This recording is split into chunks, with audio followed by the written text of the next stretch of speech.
सौगंध है मुझे, सौगंध है मुझे अपनी अयोध्या की और अपने राम भैया की। एक बार वो दुष्ट मुझे मिल जाए, उसे जीवित नहीं छोड़ेगा ये भरत।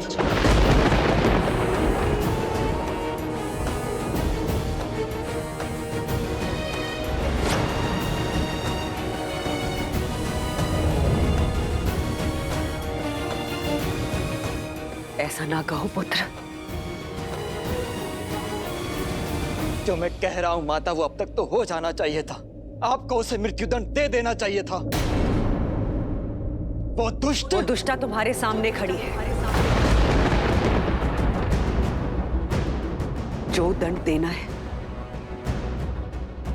अपनी मां को दो।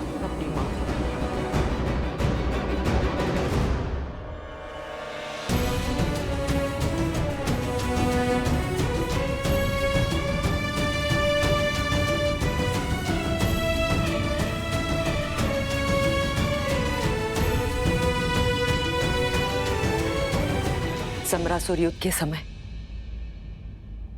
महाराज के प्राणों की रक्षा करने के लिए उन्होंने मुझे 2 वर दिए थे, जो मैं जीवन में कभी भी उनसे मांग सकती थी। और आपने ये वर मांगा? ये हीन विचार आपके मन में आया? सत्य कहना मां, ये भयानक विचार मेरी मां के मन में आया? तुम्हारी माता हूं, इसलिए विचार आया।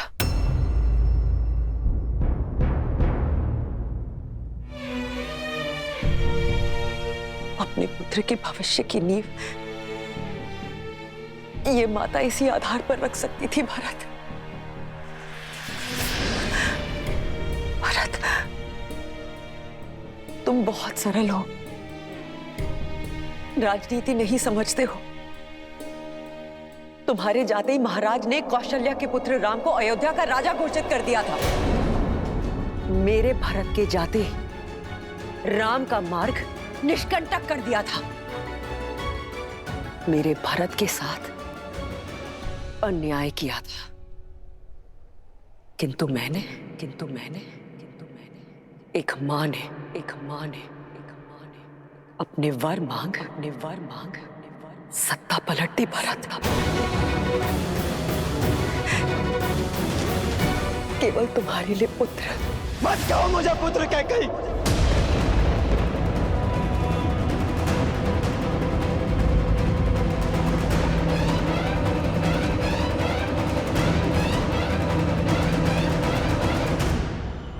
मत कहो मुझे पुत्र। जो शब्द मुझे अमृत सा मीठा लगता था, आज वही शब्द विष की तरह मेरे कानों में चुभ रहा है। ये पाप करके तुमने मुझे अपनी ही दृष्टि में गिरा दिया। सोच भी कैसे लिया श्री राम की परछाई ये भरत छल से छीना हुआ सिंहासन स्वीकार कर लेगा। यही भय तो सदैव सताता रहता था मुझे कि तुम कहीं राम की परछाई बनकर न रह जाओ। अपनी भावनाओं में बहकर भविष्य की आहुति मत दो भरत। आहुति तुमने दी है अपनी ममता की, लालच के कुंठित यज्ञ में। स्मरण रखना, अब से इस संसार में कोई भी अपनी पुत्री का नाम कैकेयी नहीं रखेगा।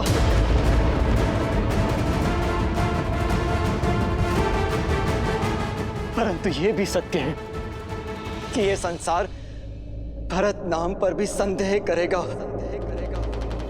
भरत, ऐसा मत कहो भरत।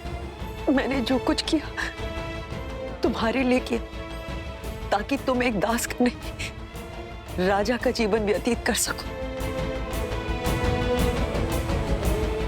और एक सत्य ये भी है कि तुम्हारे मार्ग से राम नाम के कांटे के साथ साथ लक्ष्मण और सीता भी वन चले गए।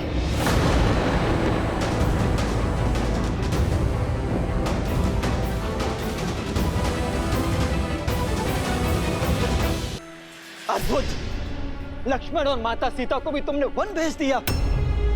अरे तुम नारी हो या राक्षसी, अपने पुत्रों और कुल वधु को तुमने संन्यास दे दिया। और इसी शोक में मेरे पिता भी। नहीं भरत, ये केवल एक संयोग था। झूठ! ये कोई संयोग नहीं, षड्यंत्र था तुम्हारा कैकई। मेरे पिता की मृत्यु का कारण तुम्हारे वचनों का बहार था। तुमने मारा है उन्हें। ये लांछन मुझ पे मत लगाना भरत। लांछन मैं नहीं, ये संसार लगाएगा तुम पर कैकई। और उस कलंक का बोझ मैं ढोऊंगा। तुमने एक नहीं, दो पुत्रों की ममता को छला है। जिन राम ने तुम्हें अपनी जननी से ऊपर माना, उन्हें छला। और जिस पुत्र भरत को तुमने जन्म दिया, उसके जीवन को कलंकित कर दिया तुमने। ऐसी होती है माता, ऐसी। कहते हैं कि एक पुत्र कुपुत्र हो सकता है,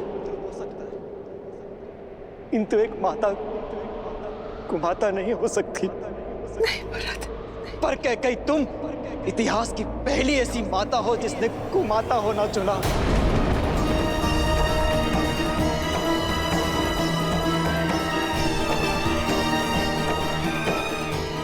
मैंने जो कुछ भी किया भरत, तुम्हारे लिए किया, तुम्हारे मुंह में आकर किया भरत। बस बस। माता पिता का कर्तव्य अपनी संतान को उचित मार्ग देना होता है, वन का मार्ग देना नहीं। इस पाप का कलंक मिटाने में मेरा संपूर्ण जीवन कम पड़ जाएगा। नहीं भरत। तुम्हारे कारण मेरे राम भैया और मेरी माता है, जाने क्या सोच रही होगी मेरे बारे में।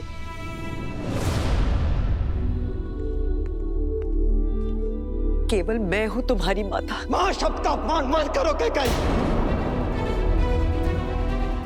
मन तो करता कि इस रास्त्रों में तुम्हारा सर धड़ से अलग कर दूं।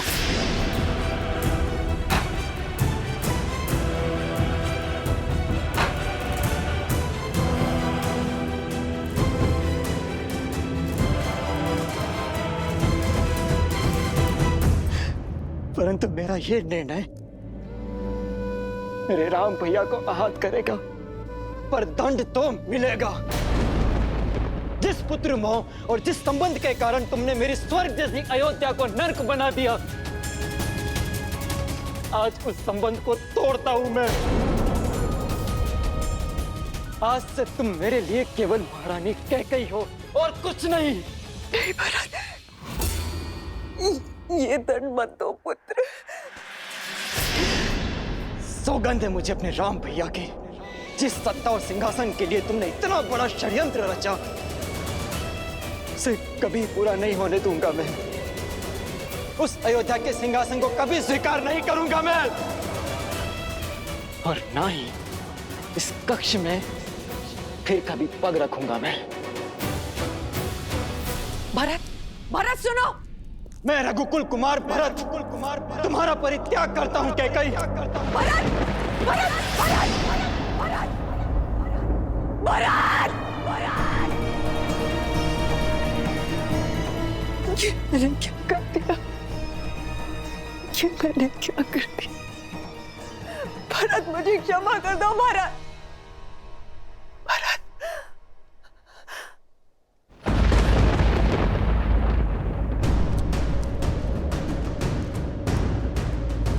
चल पापी। कोई बचाओ मुझे, कोई तो मेरी सहायता करो।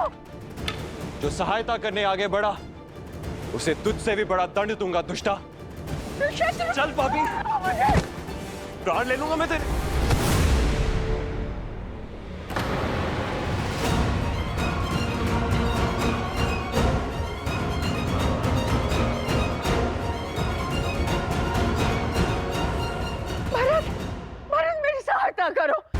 मेरी सहायता करो भरत। हट जाइए भैया, इस दुष्टा को आज मेरे हाथों से कोई नहीं बचा सकता। शत्रुघ्न,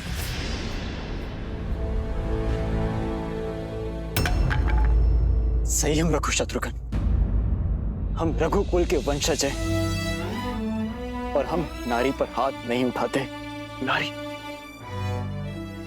नारी ऐसे नहीं होती है भैया। नारी के वेश में एक राक्षसी है ये। शत्रुघ्न, आप नहीं जानते भैया, इसी ने हमारे राम भैया को, माता सीता को और लक्ष्मण भैया को वन भेजा है।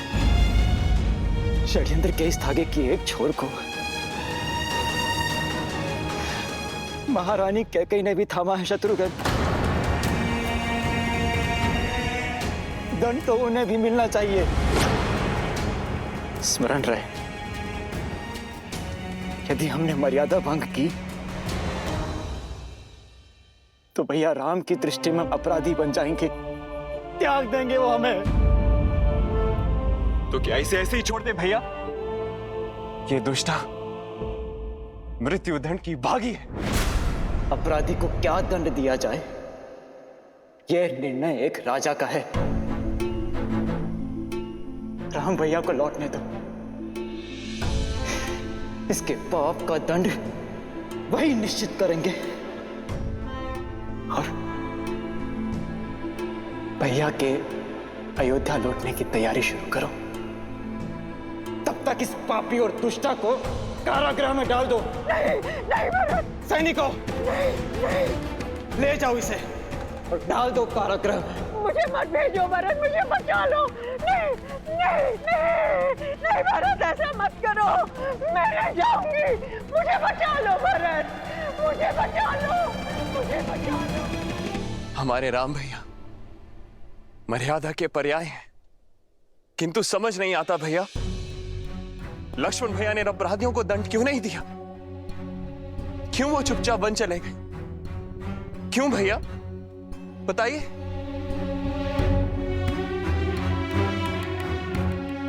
और इसीलिए क्योंकि लक्ष्मण ने सौभाग्य चुना, भैया राम के साथी होने के गर्व को चुना। यदि हम भी लक्ष्मण के स्थान पर होते तो हम भी राम भैया की भांति मर्यादा का दामन नहीं छुड़ा पाते।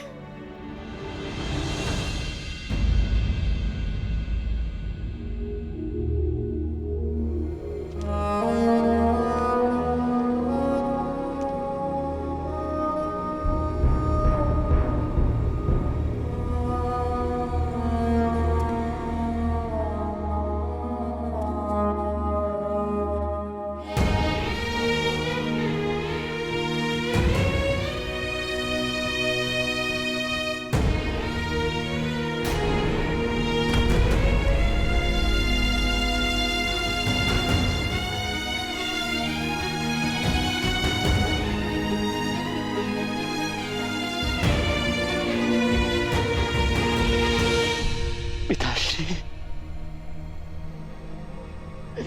पिताश्री,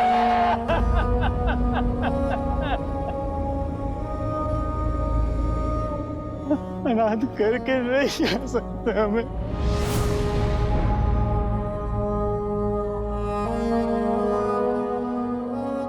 माँ,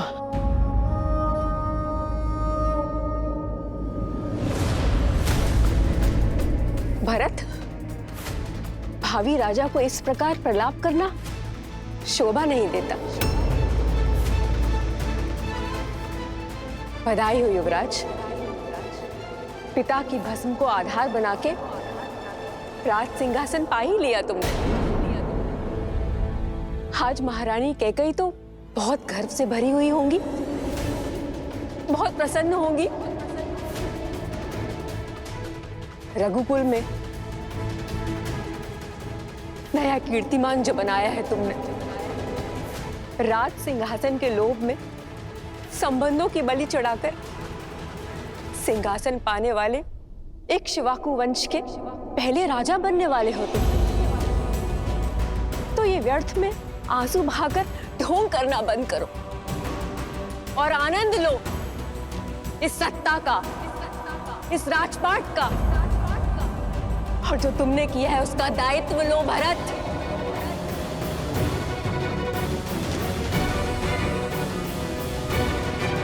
नहीं मां, ऐसा मत कहिए।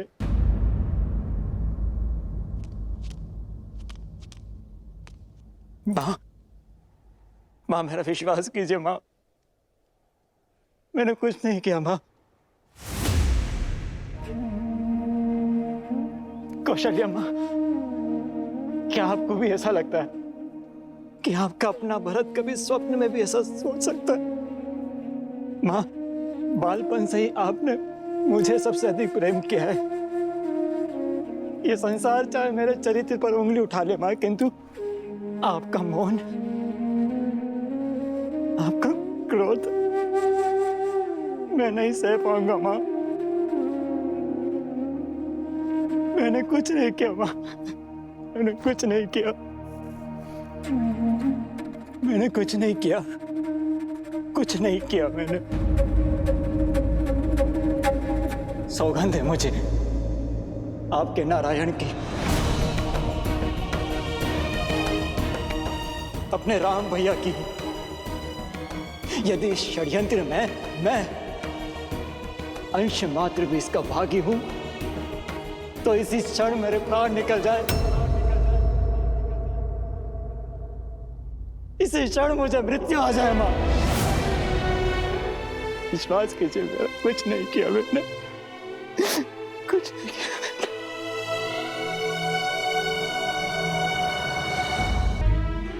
दोबारा ऐसा मत बोलना। हम पहले ही 2 पुत्र और 1 पुत्रवधू खो चुके हैं। अब तुम भी ऐसे अपशब्द कहोगे तो हम माताएं तो जीते जी मर जाएंगी। मेरा विश्वास कीजिए, राम भैया के चरणों से बड़ा सिंहासन मेरे लिए और कुछ नहीं है। उनके छत्र छाया से सुरक्षित कोई पद नहीं। जिस मां ने जन्म दिया वो तो दुष्टा निकली, किंतु मां आपने राम भैया को जाने की अनुमति ही क्यों दी? मां की ममता ने प्रयास किया था, बहुत समझाया था मैंने, पर तुम तो राम को जानते हो ना। नीति, वचन और स्त्री धर्म की सीख दी, सब कुछ छोड़कर चला गया सीता और लक्ष्मण के साथ। और देखो तो नारायण ने भी कितना कठोर हृदय दिया मुझे कि उसके चले जाने से मेरे प्राण भी नहीं गए। हाँ? कहा था ना मैंने सुमित्रा, मेरा भरत कभी कूटनीति नहीं कर सकता। मुझे क्षमा कर दो पुत्र। अपनी संतान और अपने स्वामी के वियोग में मैं तुम्हारे मन की बात पढ़ भी ना पाई। नहीं मां, आप क्षमा मत मांगिए। क्षमा तो मुझे मांगनी चाहिए। दोष तो मेरा है जो मैं उस महारानी के गर्भ से जन्मा। ये महादेव ने भी कैसा भारी प्रहार किया है मुझ पर। समझ नहीं आता मुझे कि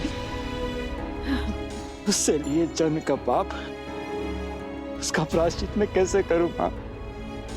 मां,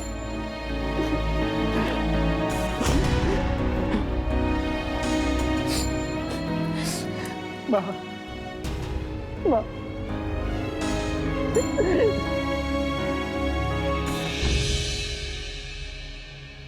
भरत,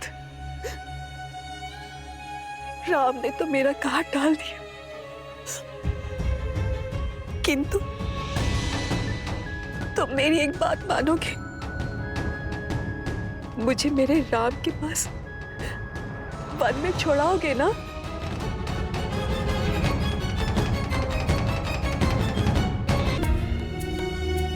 नहीं मां, कदापि नहीं, क्योंकि ना तो ये न्याय है और ना ही ये प्रायश्चित। मैं आपको वन में लेकर नहीं जा सकता मां।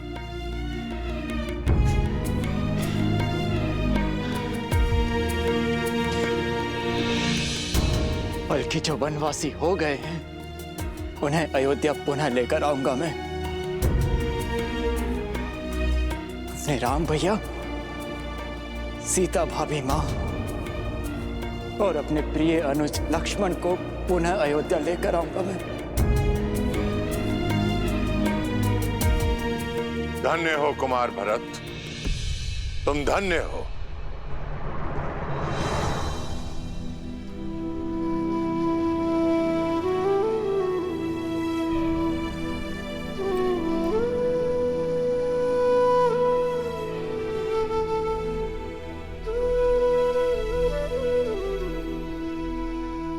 संसार भाग्य पाने के लिए धर्म को पीछे छोड़ जाता है, परंतु तुम धर्म का पीछा करते करते भाग्य को त्याग रहे हो। तुम्हारा ये निर्णय, तुम्हारा ये समर्पण, यही धर्म की परिभाषा है।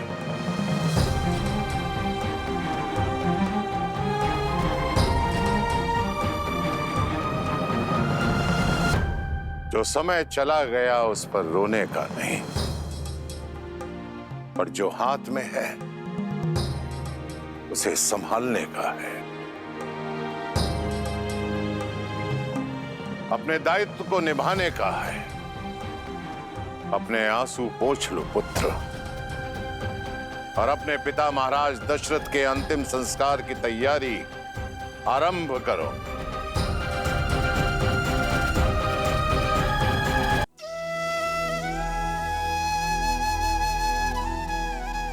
राम नाम, राम नाम, राम नाम।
तात हृदय धीरज धरहु, करहु जो अवसर आजू। उठे भरत गुरु बचन सुनी, करन कहु सबु साजू।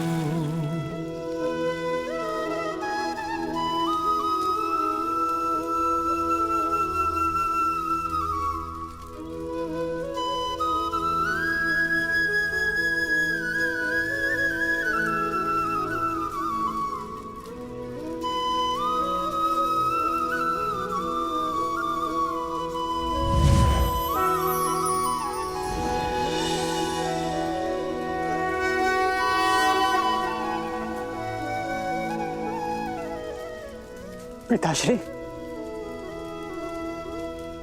पिताश्री! भैया संभालिए अपने आप को, संभालिए अपने आप को।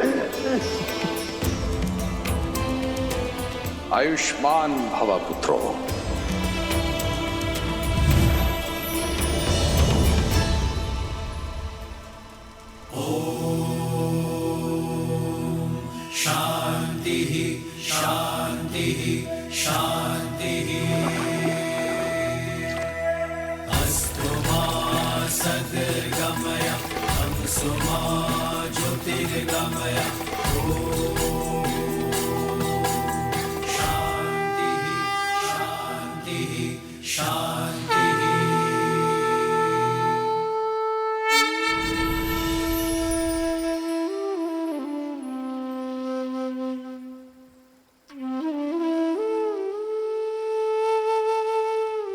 पिताश्री,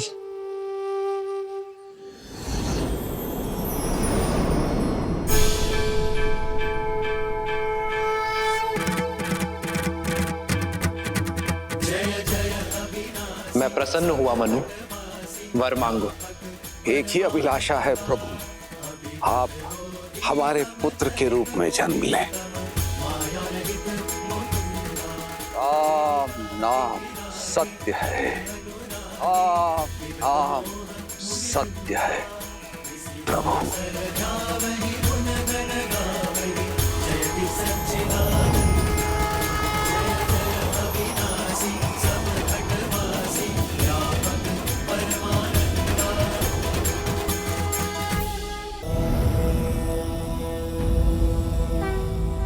देवी होकर मृत्यु का शोक मना रही हैं। भूल गई अंत ही आरंभ है, और वैसे भी मृत्यु तो एक नए युग के आगमन के उत्सव का प्रारंभ होती है।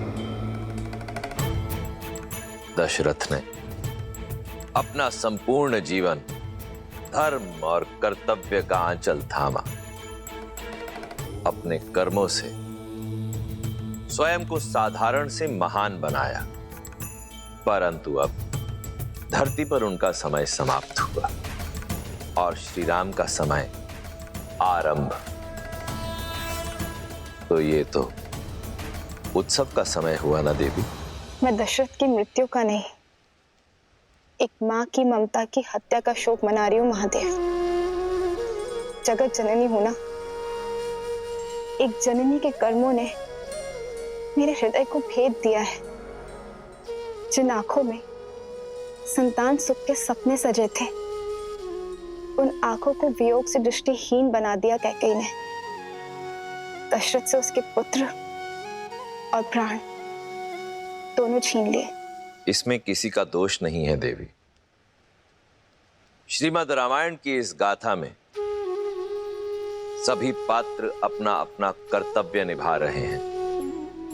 यदि कैकेयी ना होती, उसके दोनों वरदान ना होते, तो श्री राम को वनवास कैसे मिलता? कैसे करते श्री राम संसार में मर्यादा की स्थापना? वास्तविकता तो यह है देवी कि संसार को पाप के श्राप से मुक्ति दिलाने में कैकेयी और उसके दोनों वरदानों का अत्यंत महत्वपूर्ण योगदान है। उतना ही बड़ा सत्य यह भी है कि संसार को धर्म की शिक्षा देने वाली इस महान गाथा में कैकेयी का योगदान कितना बड़ा है, कितना महान है, ये वो स्वयं भी नहीं जानती। अपना नाम, अपना सम्मान, यहां तक कि अपने मन की शांति की भी आहुति दे दी उसने, और श्री राम के जीवन को संसार के उत्थान की ओर अग्रसर कर दिया। इसलिए संसार को यह स्मरण रखना होगा कि श्रीमद् रामायण की इस महान गाथा के लिए जितना महत्वपूर्ण श्री राम का त्याग है, उतना ही महत्वपूर्ण कैकेयी का स्वार्थ भी है।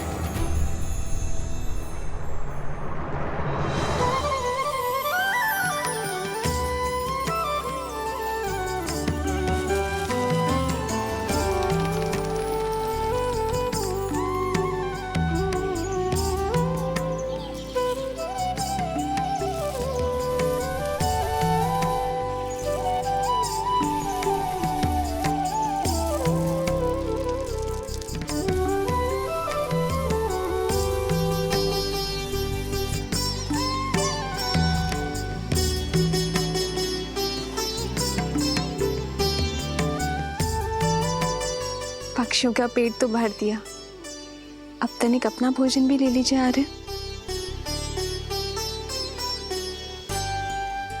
क्या देख रहे हैं आर्य?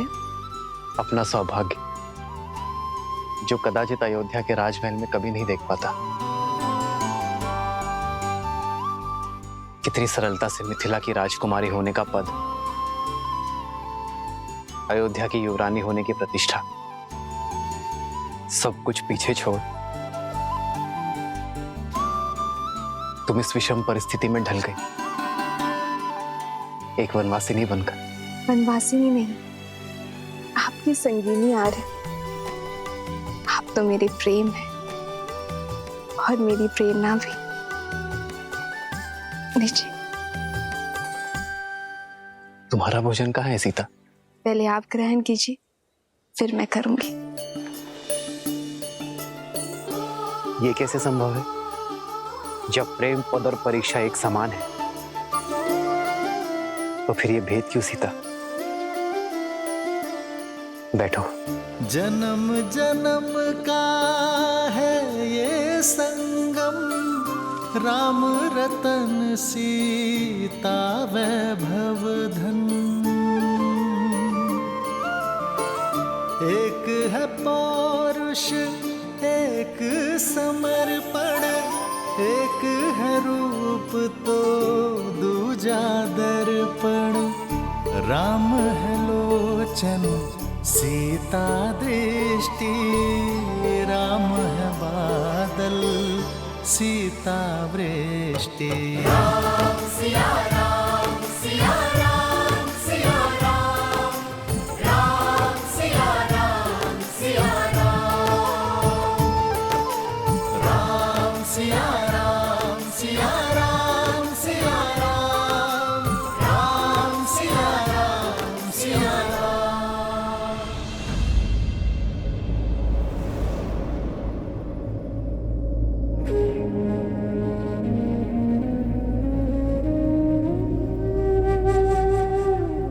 पुत्र, जन्म मृत्यु किसी के रोकने से नहीं रुकती। संसार का यही अटल सत्य है और अस्थि विसर्जन ब्रह्मांड में विलीन होने का मार्ग है। 5 तत्वों से बना ये शरीर अंत में 5 तत्वों में ही समा जाता है। कण कण ब्रह्मांड में घुल जाता है। कुमार भरत, महाराज की अस्थि का विसर्जन कीजिए। ये अस्थियां केवल मेरे पिताश्री की ही नहीं, इक्ष्वाकु के वंशज अयोध्यापति महाराज दशरथ की है। इनकी अस्थियों का विसर्जन वही कर सकता है जो महाराज का उद्देश्य और उनका दायित्व अपने सर लेने में सक्षम हो, जो अयोध्या का सच्चा उत्तराधिकारी हो। महाराज की अस्थियों का विसर्जन उनके ज्येष्ठ पुत्र के हाथों ही होना चाहिए, जो कि मैं नहीं, मेरे भैया राम हैं।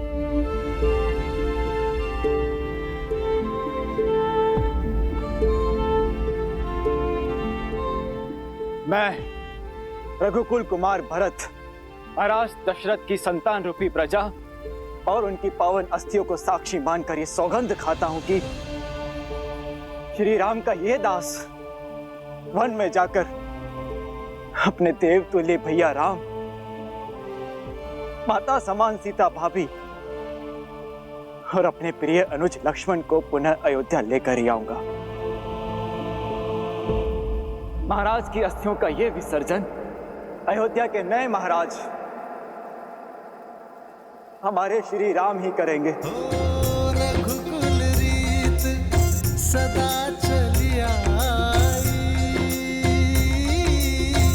प्राण जाए पर वचन न जाए। पिछली बार आंख क्या लगी, श्री राम हमारी आंखों से ओझल ही हो गए थे, परंतु इस बार पलके तक नहीं झपकाएंगे और अपने श्री राम को वापस लेकर अवश्य आएंगे। राम सिया राम जय जय राम, राम सिया राम जय जय राम।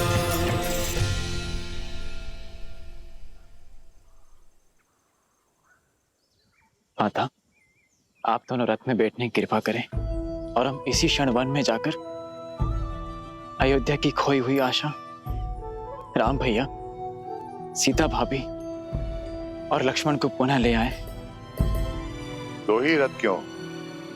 तुम्हारा रथ कहाँ है भरत? आचार्य, यदि भगवान पीड़ा में हो और कष्ट भोग रहे हो तो भक्त भक्त कैसे सुगमता से रह सकता है? मेरे भैया और भाभी वन में पैदल ठोकरे खाते हो, तो उनका ये दास रथ में बैठकर कैसे जाए? अतः मैं और शत्रुघ्न पैदल चलकर जाएंगे। जी आचार्य, मैं और भैया पैदल ही जाएंगे उन्हें लेने। आइए माता। रुकिए!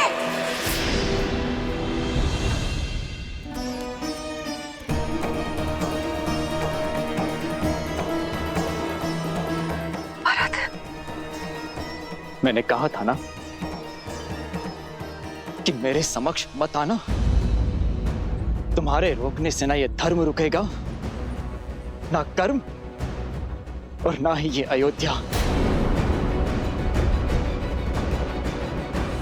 विनती है मेरी, और कोई स्वांग मत रचिए। हम निर्णय ले चुके हैं, हम राम भैया को पुनः लेकर ही लौटेंगे। मैं यहाँ आप सबको रोकने नहीं आई हूँ, आप सबके साथ चलने आई हूँ। जो अपराध मुझसे हुआ है उसे सुधारने आई हूँ, अपने राम को लेने आई हूँ। मेरा राम मेरे कारण यहाँ से गया ना, मेरे कहे बिना वो नहीं लौटेगा भरत।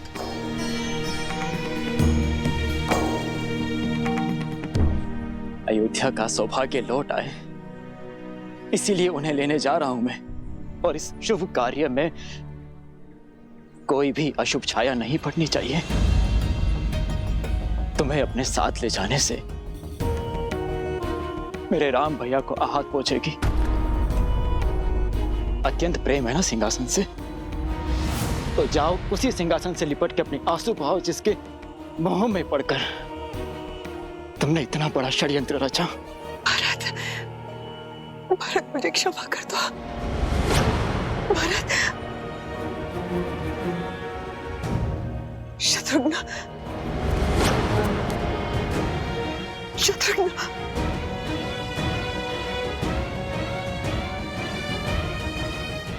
दीदी, आप तो मेरा विश्वास कीजिए, मेरे हाथों बहुत बड़ा पाप हो गया दीदी। उस पाप को धोना चाहती हूँ। प्रायश्चित का एक अवसर दीजिए दीदी। राम ने भी राक्षसी ताड़का को एक अवसर दिया था दीदी, केवल एक अवसर दीजिए दीदी। मैं अपने राम से क्षमा मांगना चाहती हूँ, अपनी सीता से, अपने लक्ष्मण से याचना करना चाहती हूँ दीदी। जिस वचन की डोर के कारण उन्हें वनवास जाना पड़ा, उस डोर को तोड़ना चाहती हूँ दीदी। मैं अपना वचन वापस लेना चाहती हूँ, केवल एक अवसर दीदी।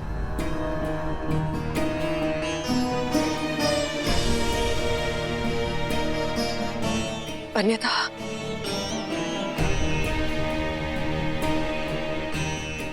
मैं यही अपने प्राण त्याग दूंगी दीदी, मैं अपने प्राण त्याग दूंगी।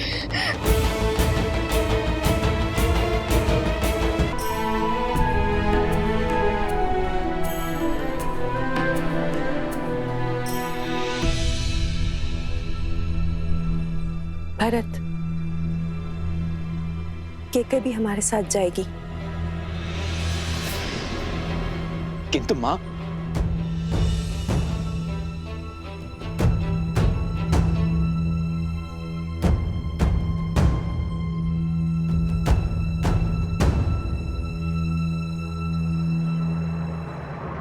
आदर्श और मर्यादा की है ये कथा महापावनम।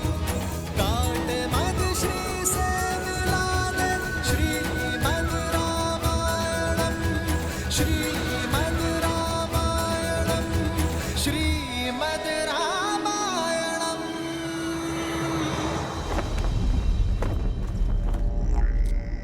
यस्य देवस्य तद्धर्वाः पिशाचपटः पुरकाः विप्रवन्ति ये केवल रावण के शत्रु का शीश नहीं, लंका के शत्रु का शीश है। और उस दुष्टासी की नियति है जो रावण पर संदेह करता है, और उस मूर्ख को चेतावनी है जो लंका के अस्तित्व, लंका की स्वतंत्रता को ललकारना चाहता है। इससे अंतर नहीं कि वो मित्र है, शत्रु है या संबंधी। स्मरण रहे, जो भी शीश दशानन के समक्ष खड़ा होगा वो कटेगा। वयं राक्षसं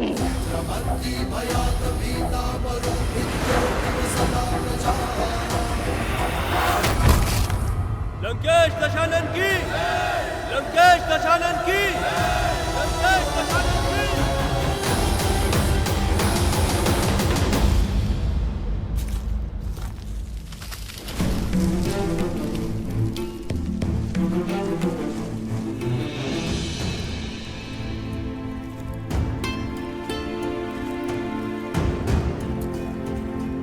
प्रणाम ऋषिगण। आयुष्मान भव। आयुष्मान भव। हम श्री राम से मिलने आए हैं, क्या उनसे भेंट हो सकती है? अवश्य, आइए इस ओर। कहिए ऋषिवर, मैं क्या सेवा करूं आपकी? श्री राम आपकी ख्याति सुनकर चले आए, रक्षा की भिक्षा मांगने। संतों की रक्षा ही तो एक क्षत्रिय का पहला धर्म है। आज्ञा करें। हम दंडकारण्य से आए हैं, जहां हम ऋषि मुनि ही क्या, प्रजा भी उन 2 राक्षसों के प्रकोप से ग्रसित है। तो बताइए ऋषिवर, कौन है ये उद्दंडी? खर और दूषण माया में निपुण लंकापति रावण के सौतेले भाई हैं।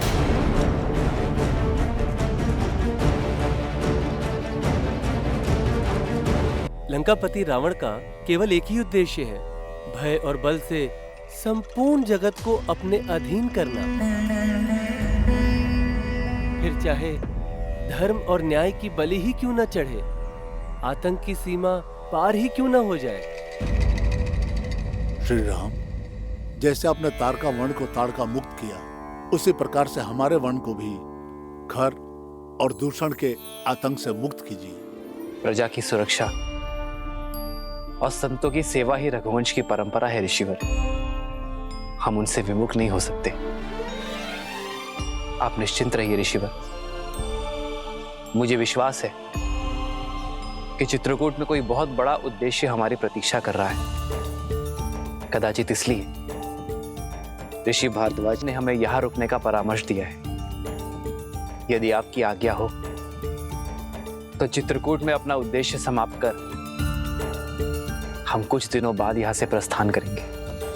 जैसी आपकी इच्छा। शब्दों से अधिक महत्व और कुछ नहीं। हमें विश्वास है, जिनके कोई नहीं उनके श्री राम है। अब शीघ्र आइए श्री राम, और हमें रावण और उसके भाइयों के आतंक से मुक्ति दिलाइए।